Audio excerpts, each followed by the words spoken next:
Hello everyone, welcome back to my FPL channel. My name is FPL Roxas and today I'll be sharing my Gameweek 3 team selection. Feel free to like and subscribe if you found my video enjoyable. Now, let's get to my team selection. So looking back at my Gameweek 2 team, pretty much everything that could go wrong actually did go wrong. 39 points for the week, leaving me at an overall rank of 30.3 million and with 114 points overall. The point scorers were Estupinian with a goal and assist against Wolves, Luis Diaz with a great improvised goal against Bournemouth, and Ollie Watkins with an assist for the penalty.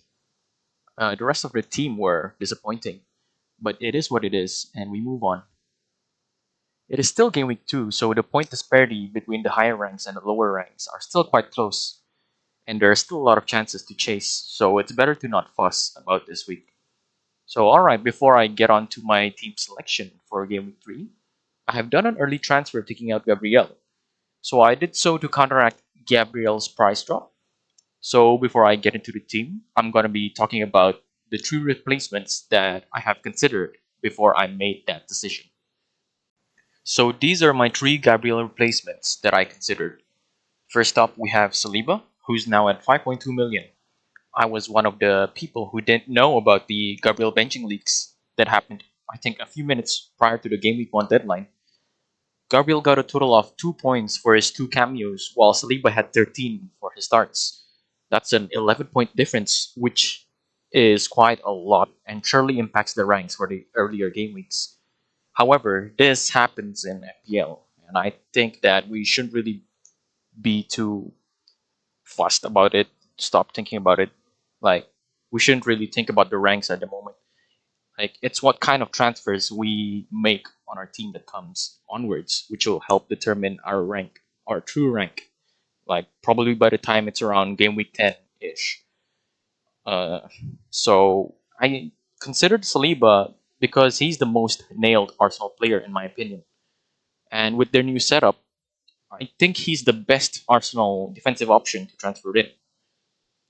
Um, For my next players, I considered two City players. One of them being Manuel Akanji, and the other one being Josko Vardiol. Um, these two options, I'd say, the City defense in general are, in my opinion, are currently the best defense in the league. So yeah, I decided to consider both of them. In terms of Akanji, he's currently at 5.1 million, while Vardiol is at 5.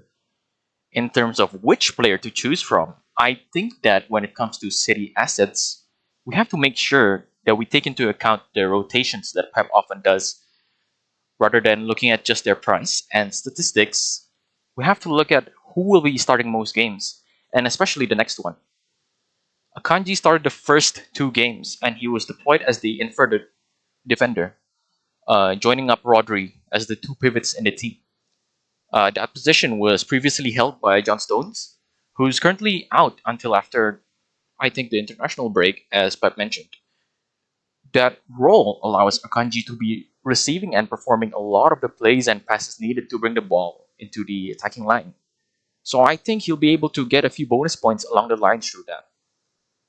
For Vardiol, he was handed his first start against Newcastle, and he was deployed on the left side where Ake previously held.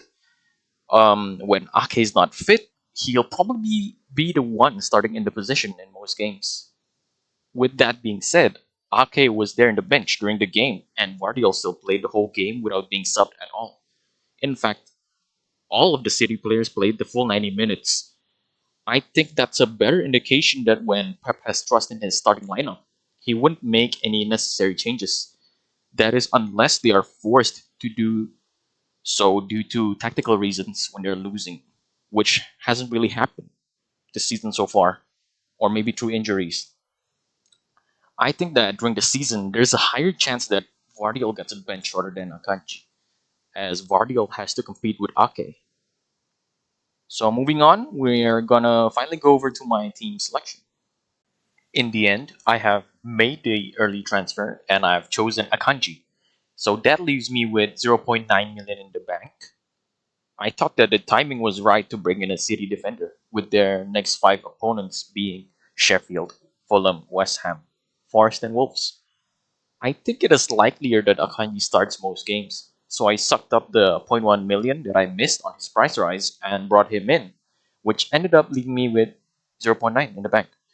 It's not that bad. I still have enough in the bank to make sure that I can upgrade more players in the future, like in order to counteract the price changes if that happens for those informed players that I might want to consider in the future.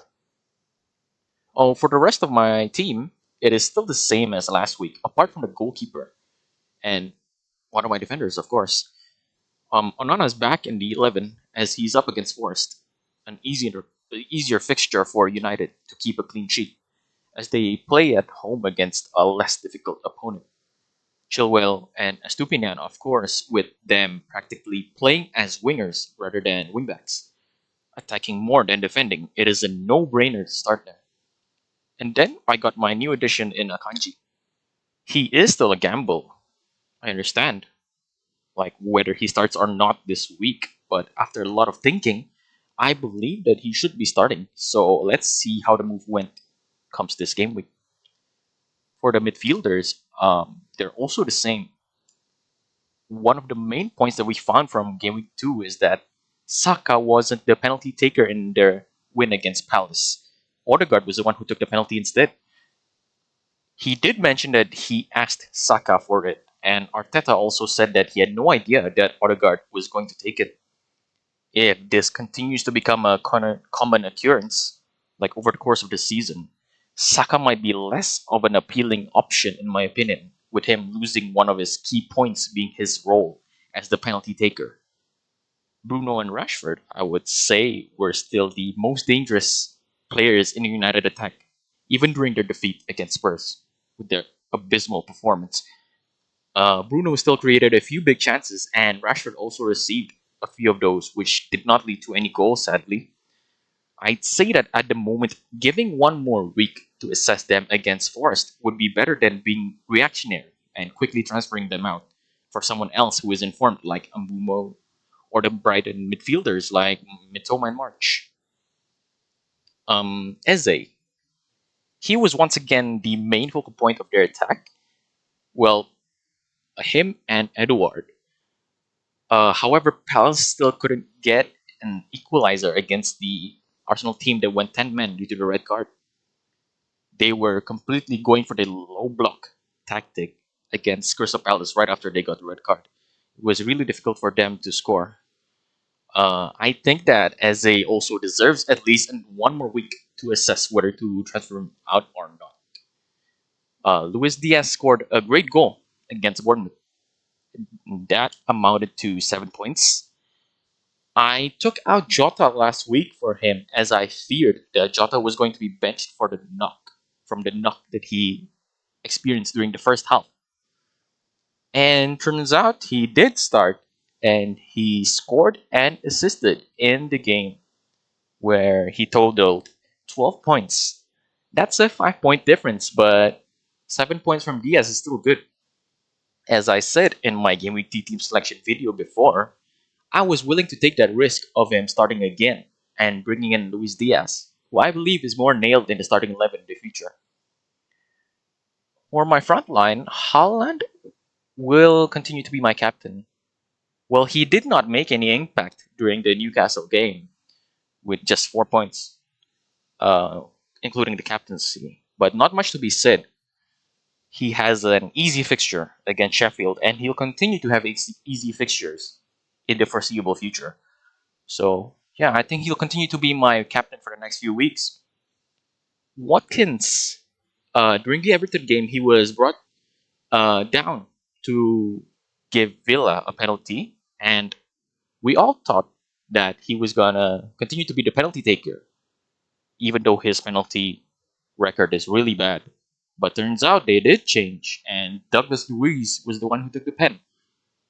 Well, he still did receive the assist for being the one responsible for giving them the penalty, which that got him 5 points, which also isn't that bad. And also, there's a recent news just Last night for me, he also scored a hat trick during the Conference League game. Yeah, it was last night. And I think that's a great indication of his scoring prowess. So I think he'll continue to be in my team. For my bench, Turner is now benched for Onana, while Kabori takes the first spot on my bench as Baltog is out injured. Yeah, so Haaland will once again be my captain, and Rashford is my vice captain. That's just personal preference. Haaland has a great record against the weaker team, so I think he'll be able to bag a couple of goals or assists even against Sheffield. Yeah, Rashford is just a personal choice, hoping that he can turn out well against Forest at home. Looking at the team on paper, it looks great, with almost everyone having favorable fixtures other than Luis Diaz against Newcastle away and Eze against Brentford away.